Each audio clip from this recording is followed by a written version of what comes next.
Olá, seja bem-vinda, bem-vindo ao nosso canal. Este é o curso bíblico Palavra Viva e eu sou o professor Jair Andrade Dias, coordenador do Instituto Bíblico Palavra Viva. Por favor, deixe o seu like, faça a sua inscrição, para que possamos continuar enviando este curso bíblico até você, tá bom? Então, o assunto que nós vamos ver nesse estudo é importantíssimo e ele mostra para nós e faz deixa a seguinte pergunta, né? Quem é o Espírito Santo?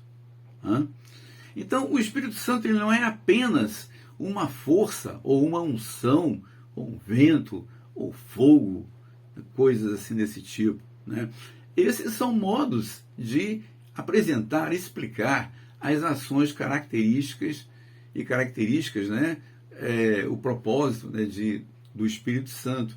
Assim como Jesus também, ele é apresentado como o Cordeiro de Deus, o leão de Judá, o pão que desceu do céu, e coisas assim desse tipo. Mas Jesus não é pão, nem cordeiro, nem leão. Ele é Deus, o Filho de Deus, ele é mais do que isso, né? Ele é mais do que os símbolos que o representam, obviamente. Então, a Bíblia mostra que o Espírito Santo, ele é Deus, e não uma simples força impessoal, ou uma força ativa de Deus, né? Mas o Espírito Santo, ele é uma pessoa divina, e ele é Deus. Essas duas coisas. Ele é uma pessoa e ele é Deus. É o que a Bíblia vai mostrar para nós e nós vamos mostrar nesse estudo, né? Então a Bíblia mostra a Deus como trino, né? O Pai, o Filho, o Espírito Santo. Ao mesmo tempo que ele é um Deus, ele também são três pessoas, como nós já vimos. O Espírito Santo, então, ele é Deus. Ele é a terceira pessoa da Trindade também. Por isso ele tem, por ser uma pessoa, ele tem personalidade e ele tem inteligência, ele age por si mesmo, né? Então o Espírito Santo esteve presente antes da fundação do mundo e ele sempre agiu, ele sempre atuou, assim como Deus. Então, o modo pela qual ele quase não é mencionado no Antigo Testamento, na Antiga Aliança, né? Não tanto como Jesus é mencionado, por exemplo, na Nova Aliança, é porque ele não é o protagonista, mas não é por ser menos importante, né? A atuação dele sempre é para exaltar o Pai ou o Filho, ou os dois, né? Mas você vê que ele não exalta a si mesmo, né? O Espírito Santo ele é ressaltado depois que Cristo morreu e foi glorificado, como Jesus mesmo falou, né?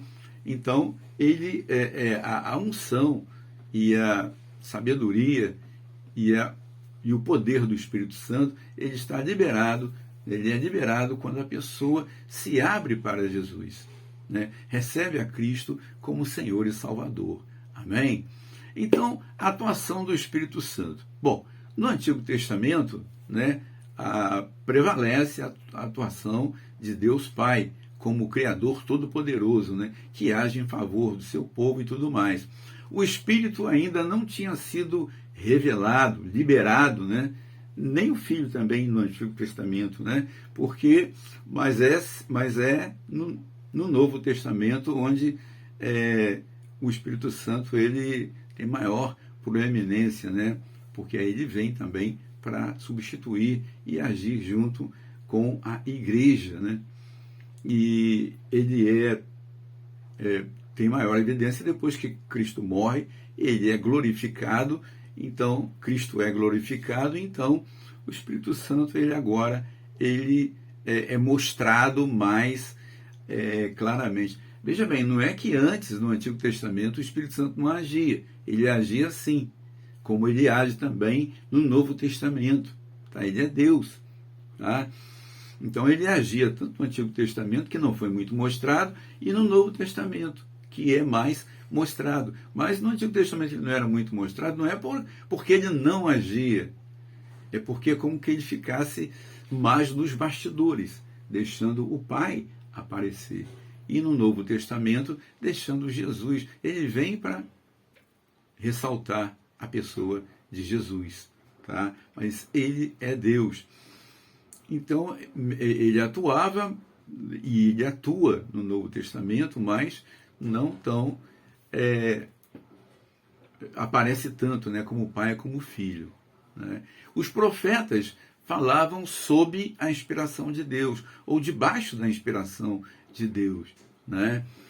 Você pode ver que alguns termos usados, né, no Antigo Testamento para destacar também um pouco a ação do Espírito Santo, né? Quando um Deus ou um homem de Deus, um profeta, fala, né? Então, algumas expressões usadas são essas. Assim diz o Senhor, Êxodo 17, verso 16, Êxodo 10, versículo 3, Isaías 37, versículo 6, Isaías 50, versículo 1. Tem também Jeremias, capítulo 1, versículo 4, Ezequiel, capítulo 36, versículo 4, e assim por diante, tá? E o Espírito também, o Espírito diz, o Espírito do Senhor veio sobre Davi. Lá ele é chamado o Espírito do Senhor, né? Veja que ele ainda não é tão divulgado como é no Novo Testamento. Então o Espírito do Senhor, que é o Espírito Santo, veio sobre Davi. 1 Samuel 16, versículo 13. Ou os 70 auxiliares de Moisés, né, lá em Êxodo 31, versículo 3. E veio até sobre Saul também, né? 1 Samuel, capítulo 10, versículo 10, ou capítulo 11, versículo 6, e por assim vai, tá? Agora, a atuação do Espírito Santo no Novo Testamento, depois que Cristo morreu na cruz por nossos pecados e depois que ele ressuscitou, então a partir do Pentecoste, o Espírito Santo, então, ele está presente, né, junto à igreja e junto a todos aqueles que se voltam para Cristo, tá? A Bíblia fala isso. E Pedro encerra o seu discurso lá em Atos capítulo 2, versículo 38 e 39, quando ele está pregando, anunciando Jesus. Então ele, no versículo 38 e 39, ele diz assim, para as pessoas que estavam ali ouvindo, né? Arrependam-se e cada um de vocês seja batizado em nome de Jesus Cristo para o perdão dos seus pecados e vocês receberão o Espírito Santo, pois a promessa é para vocês, para todos quantos Deus nosso Senhor chamar. Então é para você também, é para mim, é para você, é para todos aqueles que se voltam para Cristo, né? E o reconhece como Senhor e Salvador. Amém, gente? Nomes e títulos do Espírito Santo. A Bíblia dá muitos nomes e títulos ao Espírito Santo, não é porque existem muitos, na verdade é um só, claro, mas é porque cada nome ou título nos explica alguma coisa acerca do Espírito Santo. Então veja só, a Bíblia o chama, por exemplo, de, primeiro, Espírito Santo. Por quê? Ele é assim chamado porque sua principal obra em nossa vida é a santificação. Ele quer aperfeiçoar o nosso caráter, a nossa maneira de ser, como diz Romanos, capítulo 1, versículo 4, e 2 Tessalonicenses, capítulo 2, versículo 13. Também é chamado Espírito de Deus. Por quê? Para mostrar sua origem divina. Então, ele executa as obras divinas, né? Ele estava desde o início na criação e ajuda a preservar o universo e a vida. Por exemplo, Gênesis 1:2, Salmo 104, versículo 30, Jó 33, versículo 4. Então, o Espírito de Cristo é enviado em nome de Cristo. Então, João 14, versículo 26, e por ele para santificar e batizar com o Espírito Santo. Mateus 3, 11, Atos 1, 8. Sua missão na terra é glorificar a Deus e anunciar o nome de Jesus. Ele não glorifica a si mesmo, não exalta a si mesmo, mas a Jesus. João 16, versículo 13 e 14. Então ele convence o pecador do seu pecado para receber a Cristo. João 16, versículo 8. Ainda Espírito da verdade. Então ele veio revelar-nos a verdade e revelar o Filho, que é Jesus. João 16, versículo 13 e 14. Ele também é chamado Espírito da graça, porque ele concede graça ao homem para que se arrependa e receba a graça de Deus, como Zacarias, capítulo 12, versículo 10, e João, capítulo 16, versículo 8. E também o sexto, ele é chamado Consolador ou Conselheiro. Essa palavra vem do grego paráclito, que quer dizer advogado. Então esse nome tem um sentido amplo. O Consolador é alguém que está conosco para nos ajudar, guiar na verdade, defender-nos e até nos representar numa acusação contra nós. E Jesus disse: eu pedirei ao Pai e ele lhes dará outro conselheiro ou consolador para estar com vocês para sempre. Ele é o Espírito da verdade. O mundo não pode recebê-lo. O mundo, as pessoas ainda sem Cristo, que não querem Cristo ainda, porque não o vê nem o conhece. Mas vocês o conhecem, pois ele vive com vocês e estará em vocês. João, capítulo 14, versículo 16 e 17. Ele está com vocês e dentro de vocês.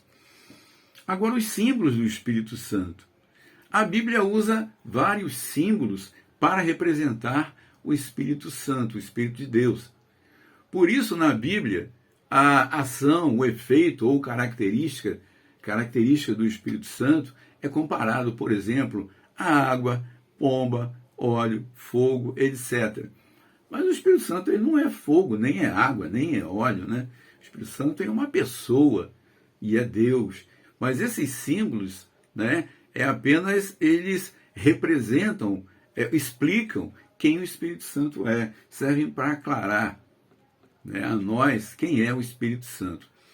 Então, ele é comparado ao fogo. Por quê? Porque o fogo, quando ele queima, então ele vai limpando, ele vai destruindo, queimando a sujeira, aquilo que não presta, ele vai purificando, assim como o Espírito Santo faz em nós, vai nos tornando nova criatura. Letra B, o vento, né, indica a liberdade e ação independente. Por isso Jesus disse, né, que o vento sopra onde quer. Lá em João capítulo 3, versículo 8 e Ezequiel 37, do 7 ao 10. Tá? Também ele é comparado à água. Por quê? Porque a água lava, ela torna frutífero, ela mata a sede. Assim faz o Espírito Santo em nós, a ação dele. Ele limpa, ele regenera, ele mata a sede espiritual, né? Cessa a busca. Então, João capítulo 3, versículo 5, ou capítulo 4, versículo 10. Em João 7, versículo 38 e 39, Jesus disse, né, se alguém tem sede, venha a mim e beba. Quem crer em mim, como diz a Escritura, rios de água viva fluirão, correrão do seu interior. Né? Então, ele dizia isso sobre o Espírito Santo que haveriam de receber aqueles que crescem, né, em seu nome. Letra D, também é comparado a selo, porque os reis antigos usavam um anel, tá, com relevo, um anel sinete para imprimir, era como um carimbo, né, para imprimir sua marca nos documentos oficiais, assim dizia a quem aquilo que foi selado pertencia, né? Então o selo mostra quem é o dono. Quando somos selados, né, marcados com o Espírito Santo, então significa que somos introduzidos no corpo de Cristo pelo Espírito, e assim pertencemos a Cristo. É como uma garantia, é um penhor em nós, né? Como diz Efésios 1,13 e Efésios 4,30, né? Que nós somos selados, marcados, somos propriedade do Espírito Santo, que está em nós. Letra E também, azeite. Então, os reis de Israel, eles eram ungidos, né? Receber aquela ação de ser ungido com azeite para reinar, como diz 1 Samuel 10:1, 16, versículo 3 e 13, 1 Reis 1, versículo 39. O azeite era combustível, né, para as lâmpadas, usado como remédio e também como alívio para dores e feridas, como na parábola do bom samaritano, né? Então, assim como o azeite era usado para ungir, produzir luz, cura e alívio, assim também é o Espírito Santo agindo sobre nós, trazendo cura, renovo, né, alegria sobre nós, nos renovando. Pomba, o Espírito Santo também é comparado a uma pomba. Por quê? Veja que é o único ser vivo, né? Simbolizando o Espírito Santo. E também a pomba era usada nos sacrifícios. Então, né, os sacrifícios de pombas ou rolinhas, como diz lá em Levítico 5. Né? Então veja que aí já estava avisando, preparando que Jesus seria sacrificado em nosso lugar. No dilúvio, Noé soltou uma pomba, né? E ela não pousou como corvo, né? Ali em algumas coisas ainda podres sobre a água ainda, mas ela voltou para a arca, porque a pomba ela só pousa em lugar limpo. Isso também é uma representação do Espírito Santo. Então, lembra que Jesus ele seria sacrificado, né, pelo pecado, como ocorria na lei, Mateus 3,16, Levítico 5,7. Né? E nós vamos parando por aqui agora, mas nós vamos continuar falando, ainda temos muito a falar do Espírito Santo, seus dons, né? Porque ele é uma pessoa, porque ele é Deus, o batismo com o Espírito Santo, né? Os dons espirituais, amém? Então, acompanhe o próximo, tá bom? Aguarde o próximo vídeo, então, tá bom? Fique com Deus.